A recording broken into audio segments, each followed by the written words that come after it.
is he whose help is the God of Jacob, whose hope is in the Lord his God, who made heaven and earth, the sea, and all that is in them, who keeps faith forever, who executes justice for the oppressed, who gives food to the hungry. The Lord sets the prisoners free.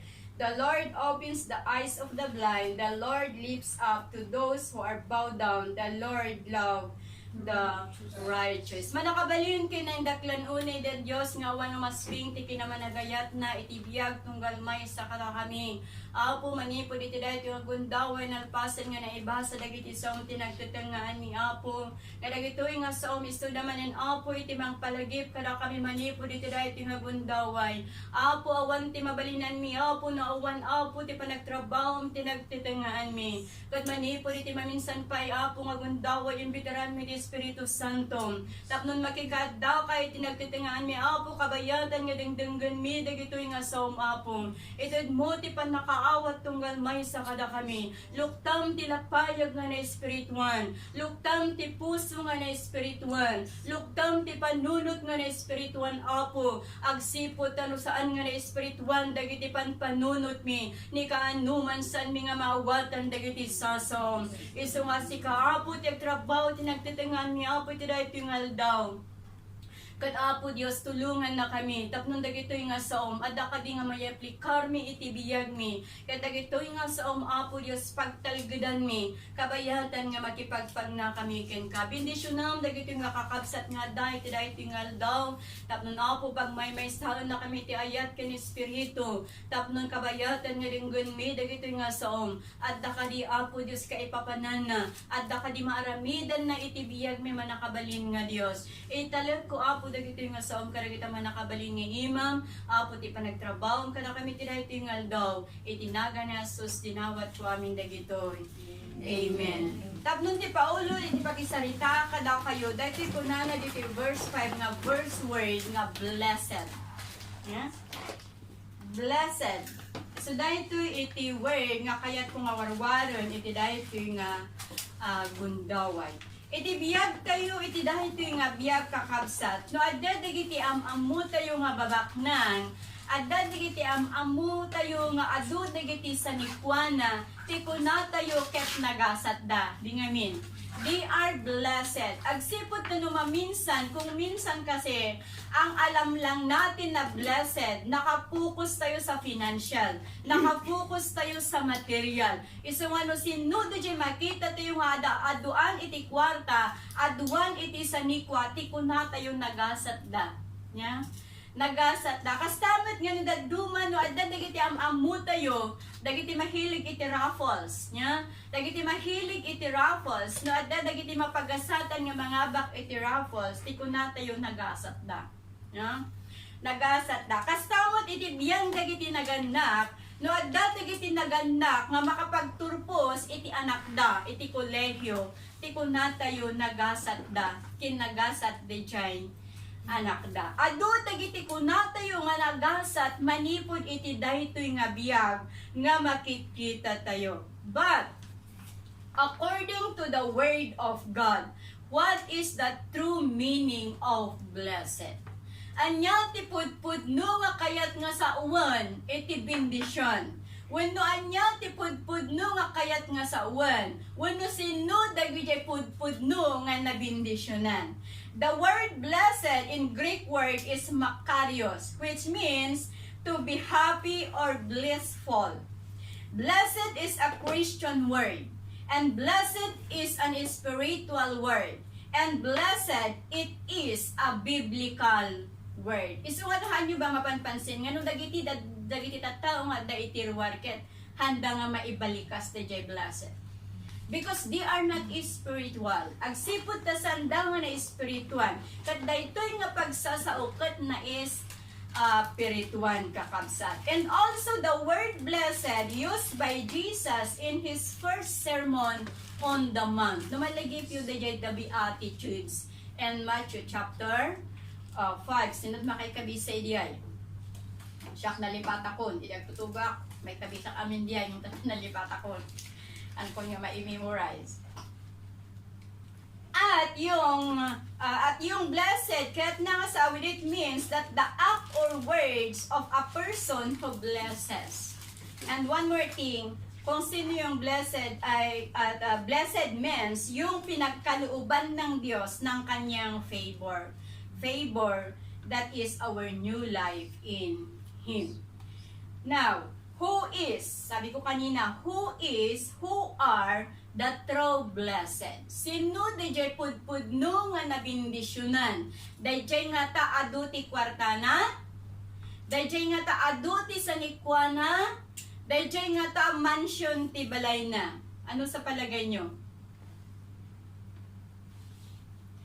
Those who receive the great and eternal favor of God, that is Jesus Christ, yan, sila ang totoong pinagpala. Sila yung totoong blessed. Yeah?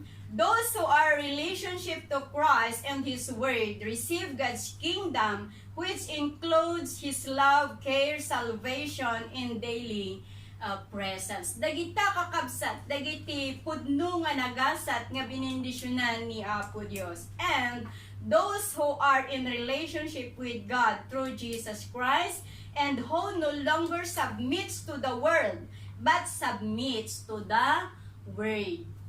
Word, which means in John chapter 1 verse 1, the Word, in the beginning there is a Word, and the Word was with God, and the Word was God. Isu nga dagiti pudpudno nga binindusyonan, pudpudno nga pinagpala according to the Bible. Kat dagijay tattao nga nasa anin nga nainlubungan ti klase ti panagbiagda. Ngam dagiti tattao nga nagsamitar kini Apo Dios. Dagiti tattao nga nangidaton iti biagda kini Apo Dios. So spiritually speaking, kakabsat, ang pagiging blessed ay nakabase sa relasyong meron tayo sa Panginoong Jesus. Amen?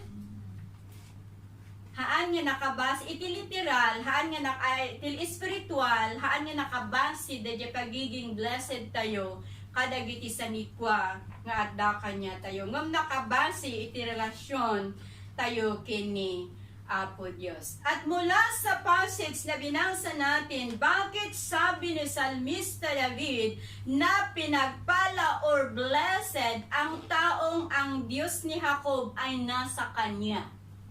Apay nga kunan ni David nga ti taong adda kinkwana ti Diyos ni Jacob kat nagasatda. Number 1 kunan na dito, because God will help them. God will help us. May isang rason no apay nga nagasat tayo no dayjay Dios ni Jacob ket isumot lang ti Dios tayo. Agsipot ta isu ti Dios nga tumulong kada tayo madaydayaw iti Apo. Iti Hebrew chapter 13 verse 6, so we say with confidence, the Lord is my helper. I will not be afraid. What can man do to me? Amen? So, ibig sabihin that no matter how limited our earthly possessions may be, or how trying our circumstances, huwag po tayong matakot, huwag po tayong kabahan, dahil hindi tayo pababayaan ng ating Panginoong Diyos. Amen? Nangako ang Panginoong Diyos na Siya ang tumulong sa atin. Nangako ang Panginoong Diyos na huwag Kanyang pabayaan. Nangako ang Panginoong Diyos na huwag Kanyang iiwanan sa panahon ng kagipitan. At ang Diyos na nangako ay tinutupad niya ang kanyang pangako. Aso nga iso nga iti tiyempo nga datayo iti kagipitan kakabsat ni Apo Diyos iso timangted iti tulong kada tayo. Tati Diyos nga nagkari kakabsat kat Diyos isuna. Saan nga tao nga nagkari? Ngano ti tao nagkari ti maysa nga banag. There is a possibility nga aramiden na tungpal na din jay karina wano saan. Wano da jay karina kat naipako nga una tayo. Yeah? Ngam dito nagkari nga iso tumulong kada tayo iti tiyempo nga kasapulan tayo. Iso ti Dios nga nagkari nga si bibiyag. Ngano anya tin karina ket aramiden na iti biyag iti tunggal may sa madaydayaw iti Dios. Iti Psalms chapter 46:1 kunana ditoy, God is our refuge and strength, an ever-present help in trouble. So the reality is, lagi nating sinasabi na Christians are not exempted for difficult times. Saan tayo nga mailaksid? Kadagiti addo nga rigat iti daytoy nga biyag. Pero ang maganda dito mga kapatid, ang Diyos na nangako sa atin has never failed us. Amen? Amen. Ang Diyos na nangako sa atin has never failed us. He is always present to help us in the middle of tragedy and trouble. Amen? Ako malimbatan da jay, kuna ni Sister Lani, iti na minsan, di ba, imateo dito, iti may isang Sunday di ang tutudo, nga isubade nga time tinangisyaran ni Lani, nga na-hold up di jay anak na.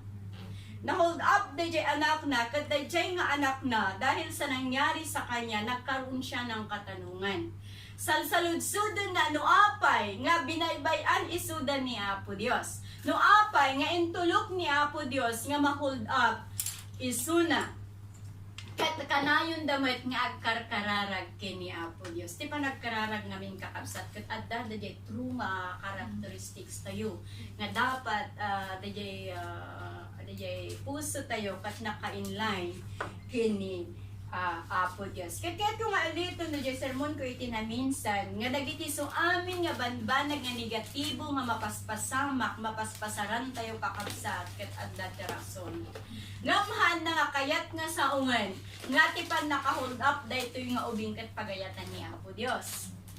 Nga, pinalubusan ni Apo Dios, nga mapasamak iti dahito yung nga ubing, tapnon day jay nga ubing iti kalaksidan ti ginaganos ti panunot na makita na kumada jay kinapudno ti sasao ni Apo Dios. Makita na kumada jay kinapudno nga day Dios nga pagkarkararagan na ket saan nga mangbaybaya. Isu nga iti napasamak na kakabsat, na hold up man isuna, naawanan man isuna iti material ngam dayaw kini Apo Dios saan nga mismo nga day biyag na iti naawan. Kat iti day jay nga napasamak na iti dayjay nga napasaran na, ijay nga narikna na, naranasan na, na-experience na, dayjay tulong nga nagapukin ni Apo Dios. Tano saan nga tinulungan ni Apo Dios, awanan isuna iti daytoy nga agdama. Ngam gapo iti tulong nga paay iti Apo ken kuana, na hold up man isuna, ngam adda isuna nga si bibiyag, nga mangituloy, nga mangadal iti sasao ni Apo Dios. Kat ijay nga napaniknikan na ti kinapudno ti sao ti Apo, ken ti kinapudno ti pan nakabalin ni Apo Dios madaydayaw iti Apo. In Isaiah chapter 41 verse 10, kunana dito, so do not fear, for I am with you. Do not be dismayed, for I am your God. I will strengthen you and help you.